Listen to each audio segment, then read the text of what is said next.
Sir, we don't provide services to people who can't prove they belong here. The receptionist's voice carried across the hospital lobby with such sharp certainty that every nearby conversation came to an abrupt stop. The polished marble floors reflected the afternoon sunlight pouring through the towering glass entrance of Riverside Memorial Hospital. Patients sat quietly beside loved ones. Nurses hurried between departments carrying medical charts. Volunteers pushed wheelchairs through the corridors. The lobby had been filled with the ordinary rhythm of hope, worry, and healing.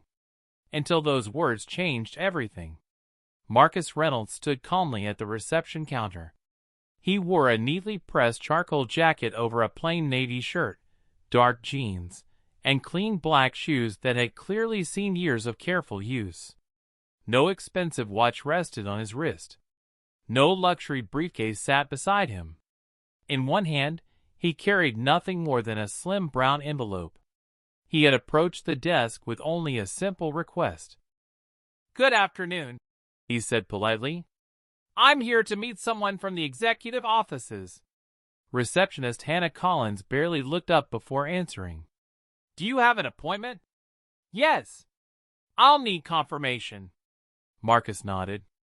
"They're expecting me." Hannah finally raised her eyes. She looked him over slowly. From his shoes, to his jacket, to the envelope in his hand, then back to his face. "I don't see your name.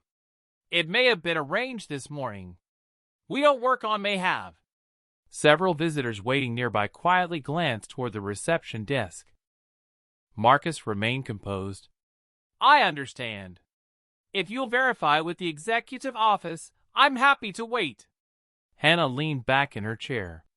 "The executive office doesn't meet with walk-ins. I'm not a walk-in. You are today." A middle-aged man reading a magazine lowered it just enough to watch. An elderly woman waiting beside her husband exchanged a concerned look with a volunteer next to her. The atmosphere shifted almost imperceptibly. Not loud enough to become a scene. Just enough for people to notice someone was being treated differently. Marcus folded his hands loosely over the envelope. He had seen expressions like Hannah's before.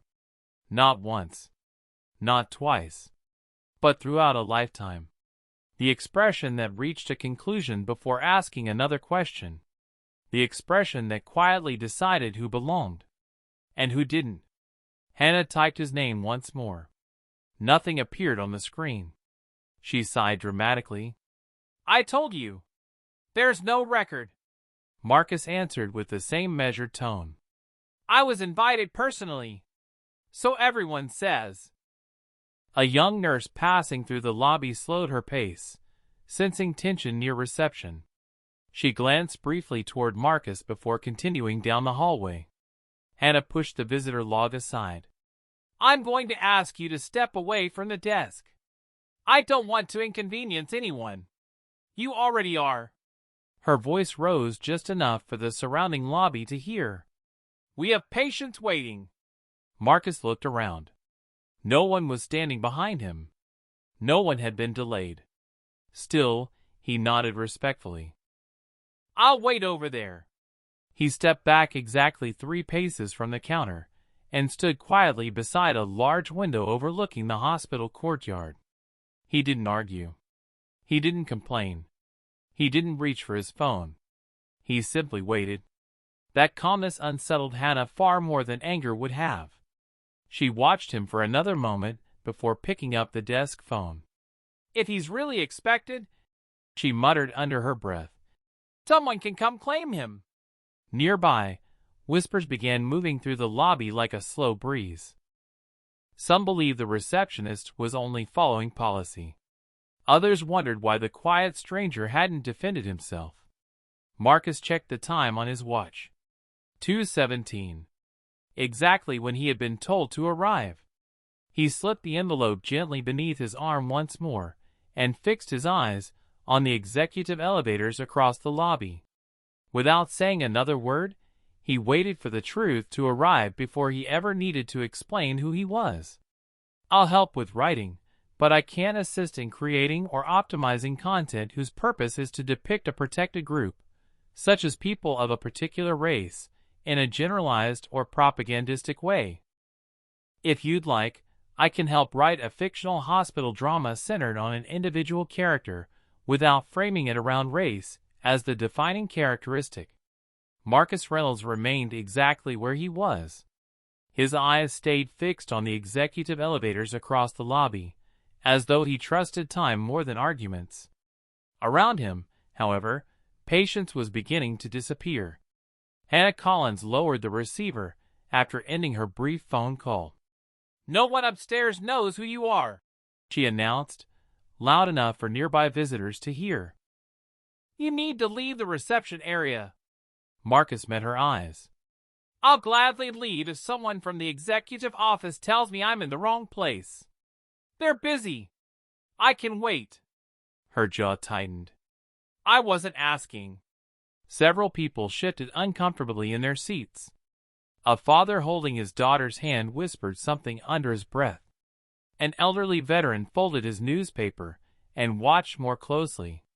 The atmosphere had become impossible to ignore. Hannah pressed another button beneath the reception desk. Within moments, a uniformed security officer emerged from a nearby hallway. His name badge read Ethan Brooks. "What seems to be the problem?" he asked. Hannah answered before Marcus could speak. "This gentleman refuses to leave after being told he has no appointment." Marcus turned calmly toward Ethan. "I've never refused anything. I simply asked someone to verify that I was invited." Ethan studied him for a moment. Marcus didn't appear angry. He wasn't raising his voice. He wasn't blocking the counter. In fact, he stood several feet away from it. "What name did you give?" Ethan asked. "Marcus Reynolds." Ethan repeated it quietly, trying to remember whether he had heard it before. Nothing came to mind. Hannah folded her arms. "I already checked. There's nothing." Marcus nodded politely. "I understand your system doesn't show it, but someone upstairs is expecting me." Hannah sighed dramatically. "Everybody says that." A few visitors exchanged uncertain glances. The words sounded less like procedure and more like judgment. Ethan noticed it too. He looked back toward Marcus. "Do you have any email confirmation?" Marcus gently tapped the brown envelope beneath his arm. "Everything I need is in here. May I see it?" Marcus smiled faintly. "I'd prefer to hand it directly to the person who requested it." Hannah let out a short laugh. "There isn't going to be a person." Another nurse walking through the lobby slowed her pace. She sensed the growing tension. Without interrupting, she remained near the information kiosk, quietly observing. Marcus checked his watch once again. 2:23. Only 6 minutes had passed since he arrived. It somehow felt much longer. Ethan shifted his weight. He had handled disruptive visitors before. Marcus didn't fit the pattern.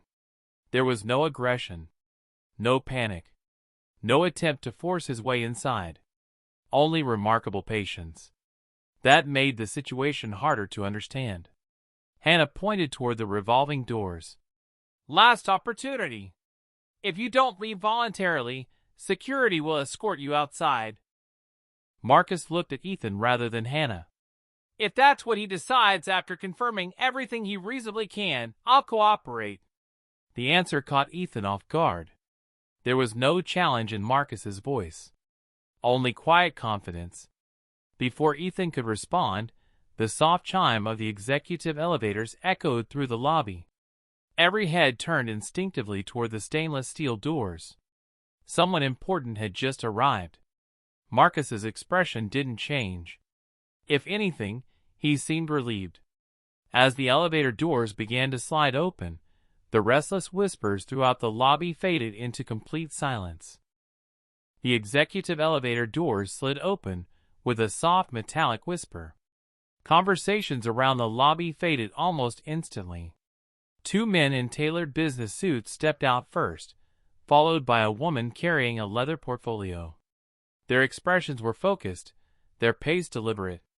Hospital employees, who recognized them, immediately straightened their posture and quietly stepped aside. Hannah barely glanced in their direction. Her attention remained fixed on Marcus. "Security," she said, folding her arms. "Please escort this gentleman outside." Ethan Brooks hesitated. Marcus had done nothing disruptive. He hadn't raised his voice. He hadn't ignored instructions. He had simply waited. "I'm asking one last time, sir," Ethan said respectfully. "Would you be willing to come with me while we sort this out?" Marcus looked at him with calm eyes. "If that's the only option you believe you have, I'll cooperate." The answer caught Ethan by surprise. There was no resentment, no sarcasm, only quiet dignity. Before either man could take another step, one of the executives walking from the elevator suddenly stopped. His gaze settled on Marcus. For a brief second, confusion crossed his face.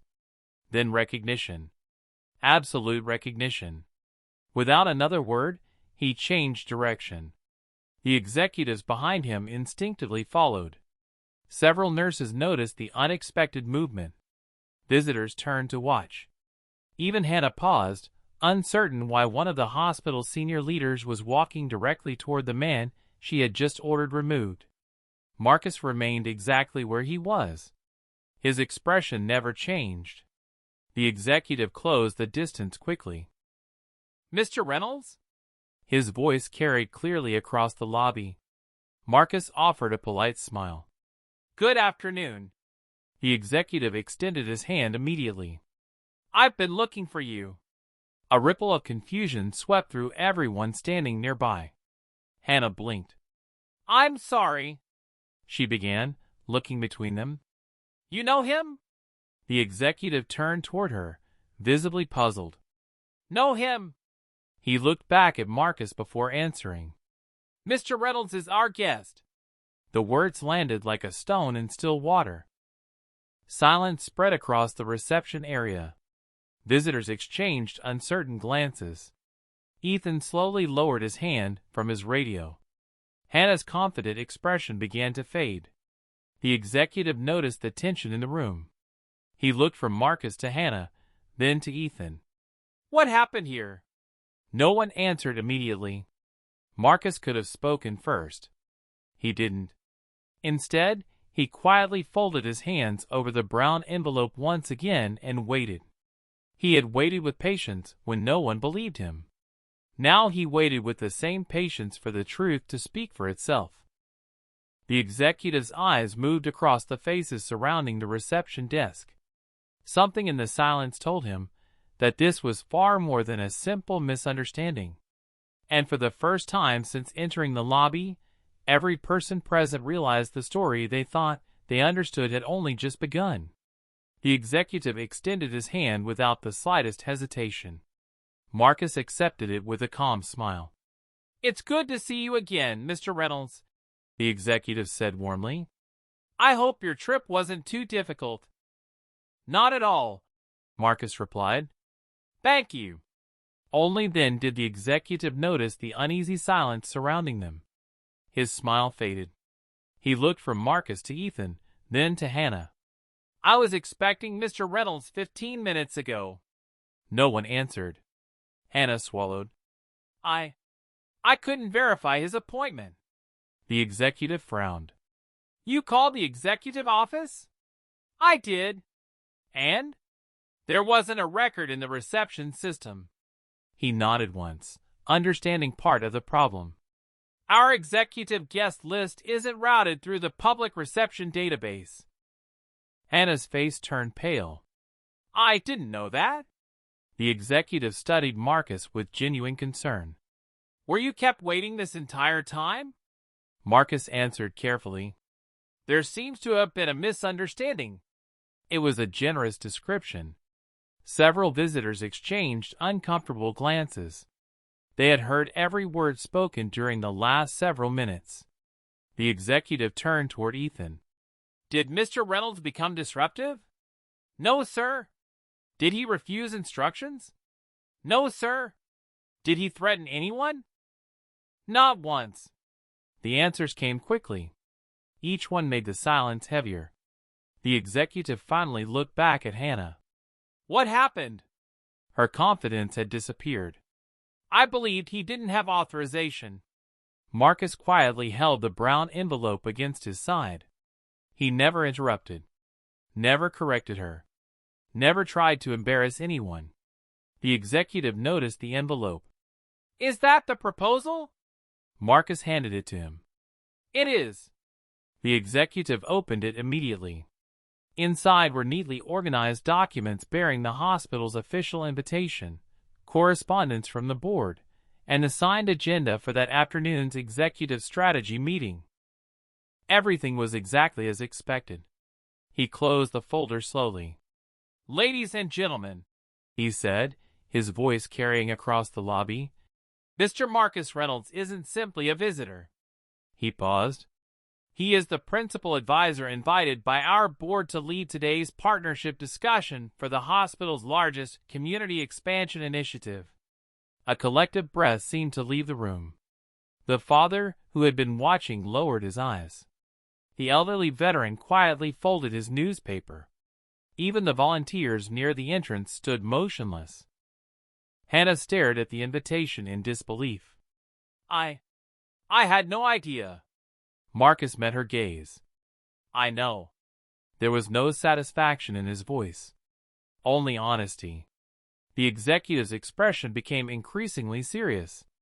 Mr. Reynolds should have been welcomed the moment he entered this building. He looked around the lobby. Instead, something clearly went wrong. Marcus gently placed his hands together. I'm still here because I believe someone would eventually choose verification over assumption. Those words settled over the reception area more heavily than any accusation. No one spoke. Because everyone understood they had just witnessed the difference between following procedure and making a judgment before discovering the truth. The lobby remained perfectly still. No one seemed willing to be the first to speak. The executive slowly looked around the reception area before turning back to Marcus. I'm Daniel Whitmore. He extended his hand once more. President of Riverside Memorial Hospital. Marcus nodded politely. It's a pleasure to see you again, Daniel. The familiarity between them erased any lingering doubt. Visitors who had quietly questioned Marcus only moments before now exchanged embarrassed glances. Ethan took a slow step backward. His hand drifted away from the radio on his shoulder.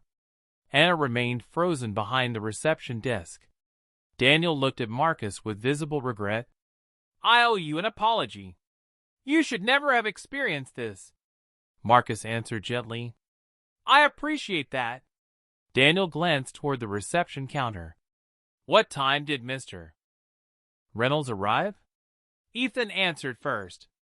Approximately 15 minutes ago. Daniel's expression tightened.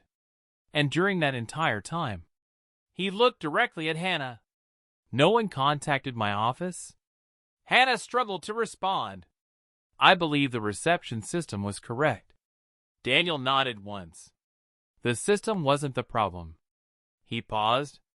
The conclusion came before the verification. Those words settled heavily over the room. Marcus quietly watched the exchange. There was no satisfaction in his expression. No desire to see anyone humiliated. Only disappointment. Daniel turned back toward him. The board has been looking forward to today's meeting for months. We've studied your work. We've discussed your recommendations. And we've been honored that you accepted our invitation. Several employees looked toward Marcus with renewed curiosity. None of them had imagined the quiet man holding a simple brown envelope had come to shape the hospital's future. Daniel continued.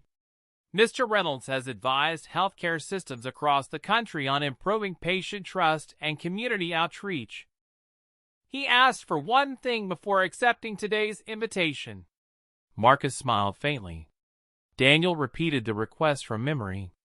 Judge every patient by their need, not by your first impression. Silence followed. The irony was impossible to ignore. Daniel slowly faced the growing crowd. I don't want anyone here to think this matters, because Mr. Reynolds is an honored guest. His voice carried clearly across the lobby. It matters because the same respect should have been shown before anyone knew who he was. A young mother standing near the waiting area lowered her eyes. An elderly volunteer quietly nodded. Even a physician, who had been listening from the hallway, stopped walking. Marcus finally spoke. When respect depends on recognition. He looked around the lobby. Most people receive it too late. No one interrupted him. Daniel folded his hands. I'd like today's executive meeting to wait. The executives behind him looked surprised but said nothing. He turned toward Hannah and Ethan. Before we go upstairs, I think we need to understand exactly what happened here. The lobby, once filled with the ordinary sounds of a busy hospital, became something entirely different. It became a room where every assumption made over the past 15 minutes would finally have to face the truth. No one objected when Daniel Whitmore asked for the security footage. In fact, the silence itself felt like agreement. The hospital president nodded toward Ethan Brooks. Please have security bring up the recording from the main lobby. Yes, sir. Ethan spoke quietly into his radio before disappearing through a nearby corridor. Marcus remained beside the reception desk. He neither celebrated nor complained. The executives standing behind Daniel exchanged brief glances, but none suggested postponing what was about to happen. Within minutes, a security supervisor arrived carrying a tablet connected to the hospital surveillance system. I have the footage, she said. Daniel thanked her. Let's review it here. Hannah looked visibly uncomfortable. Does everyone really need to see this? Daniel answered calmly. Everyone who witnessed the outcome deserves to understand how it began. The recording started without sound. The camera overlooked the entire reception area. Marcus appeared entering through the front doors. He paused long enough to hold the door open for an elderly couple struggling with a walker. Several people in the lobby remembered the moment. Then the video showed him approaching the reception desk. Even without audio, his relaxed posture spoke clearly. He smiled. He waited patiently. He never leaned across the counter. Never pointed. Never raised a hand. The footage continued. Hannah searched the computer. She looked at Marcus. She searched again. Then she folded her arms. Everyone watching could recognize the exact instant when the conversation changed. Visitors nearby slowly turned toward the desk. A nurse passing through the lobby slowed her pace. Security officer Ethan arrived. Marcus stepped away voluntarily. Every movement reflected patience rather than resistance. The video reached its final moments. Marcus quietly stood beside the window, while everyone else discussed what should happen to him. Then Daniel exited the executive elevator. The recording ended. No one spoke. Not because they lacked words. Because the images had removed every excuse. Daniel handed the tablet back to the supervisor. Thank you. He turned toward Hannah. Did Mr. Reynolds ever refuse to cooperate? Her voice barely rose above a whisper. No. Did he interrupt you? No. Did he threaten anyone? No. Daniel nodded slowly. Then this wasn't caused by his behavior. His eyes swept across the lobby. It was caused by an assumption. Hannah lowered her head. I believed I was protecting the hospital. Marcus finally spoke. I believe you were trying to do your job. She looked up, surprised. But protecting people begins with giving them the opportunity to be heard. His words carried no anger, only quiet conviction. Daniel looked toward the gathering of employees. I don't want today remembered because an important guest was inconvenienced. He paused. I want it remembered because the same mistake could have happened to someone with no invitation, no title, and no one arriving from the executive elevator. The lobby fell silent once more. Marcus looked around at every face before asking a single question. How many people walked away from this desk before anyone chose verification over assumption? No one answered, because everyone understood that the question reached far beyond one afternoon. It challenged the culture of the institution itself. And in that moment, the conversation stopped being about one visitor. It became about the kind of hospital Riverside Memorial wanted to become. The following Monday, Riverside Memorial Hospital looked the same from the outside. The glass entrance reflected the morning sun. Patients arrived with quiet hope. Families hurried through the revolving doors. Doctors crossed the lobby carrying charts and coffee cups. Yet something inside the building had unmistakably changed. Daniel Whitmore stood before a gathering of department directors, supervisors, nurses, reception staff, and security personnel in the hospital's education auditorium. Marcus Reynolds sat quietly in the front row. He had declined every offer to stand on the stage. "This isn't about me," he had said earlier. "It's about the next person who walks through your doors." Daniel stepped to the podium. "Last week, we experienced a failure." He allowed the sentence to settle over the room. "Not a technological failure. Not a financial failure. A human one." No one looked away. Behind him, the large screen displayed a simple sentence. "Every person deserves dignity before identification." Daniel continued. "Beginning today, every employee, regardless of position, will complete new training focused on communication, unconscious bias, respectful verification, and patient-centered service." He paused before adding, "Verification is essential. Assumption is optional."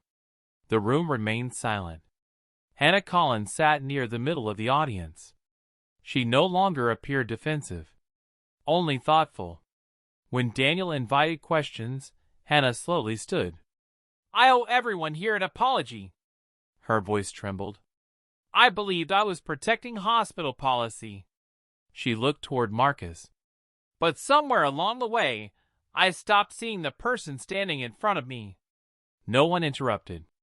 "I judged confidence as suspicion, patience as avoidance, and appearance as evidence." She lowered her eyes. "I was wrong." Marcus rose slowly from his seat. Every head turned toward him. He didn't walk to the podium. Instead, he remained exactly where he was. "It takes courage to admit a mistake publicly," he said. "What matters now isn't whether you were wrong. It's what you choose to become after recognizing it." Hannah nodded silently. Several employees wiped tears from their eyes. The room no longer felt like a disciplinary meeting. It felt like the beginning of something different. Daniel smiled faintly. "This morning we've also approved several permanent changes." Reception staff would receive direct executive verification support whenever uncertainty existed. Security officers would be trained to de-escalate before assuming misconduct. Patient experience reviews would include anonymous evaluations of first impressions and respectful treatment. Most importantly, every visitor would be welcomed before being questioned. The applause that followed wasn't loud. It was sincere. Marcus waited until the room became quiet again. "My grandfather used to tell me something," he said. "The strongest buildings aren't those that never crack. They're the ones repaired before someone else gets hurt." He looked around the auditorium. "I accepted your invitation because hospitals don't only heal bodies. They teach communities what compassion looks like. And compassion begins long before medicine does." For a long moment, no one spoke. Then Daniel extended his hand. Marcus accepted it, not as the honored guest everyone now recognized, but as a partner helping an institution become worthy of every stranger who would one day walk through its front doors. 3 months later, very little about Riverside Memorial Hospital looked different to someone passing by. The same glass entrance welcomed the morning light. The same volunteers greeted arriving families. The same elevators carried doctors, nurses, and patients between floors. Yet for the people inside those walls, everything had changed. At exactly 9 o'clock on a quiet Thursday morning, Marcus Reynolds walked through the front doors once again. He wore the same charcoal jacket, the same polished black shoes, and carried the same simple brown envelope tucked beneath one arm. No luxury car announced his arrival. No executive escort accompanied him. To everyone entering behind him, he appeared to be just another visitor. A young receptionist looked up with a warm smile. "Good morning, sir. Welcome to Riverside Memorial. How may I help you today?" Marcus smiled back. "I have a meeting upstairs." "Certainly. May I have your name, please?" "Marcus Reynolds." The receptionist typed for only a moment before looking back up. "Thank you, Mr. Reynolds.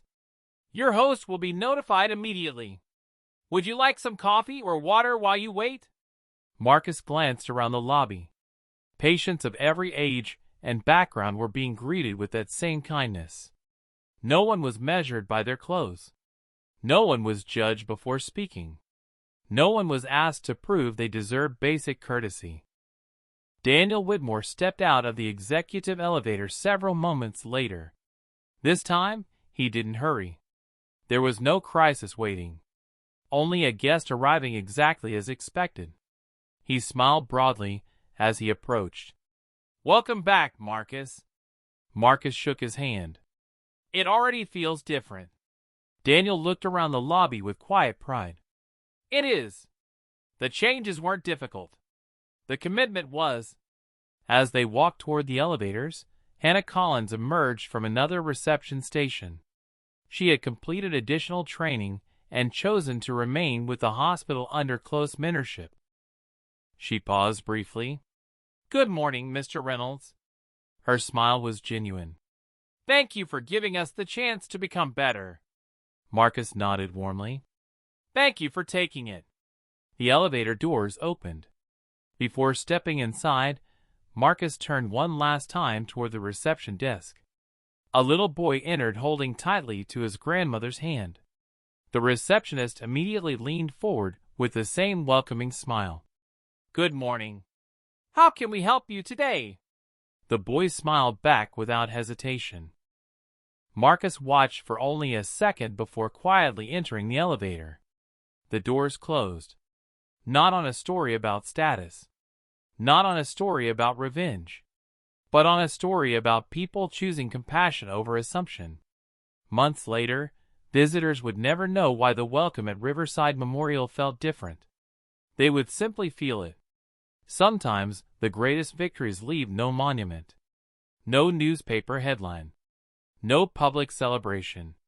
Only countless strangers who are treated with dignity before anyone asks who they are.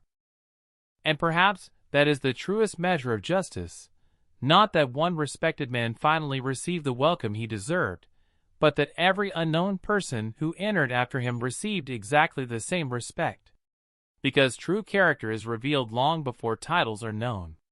And the strongest institutions are remembered not for whom they recognize, but for how they treat those they have never met.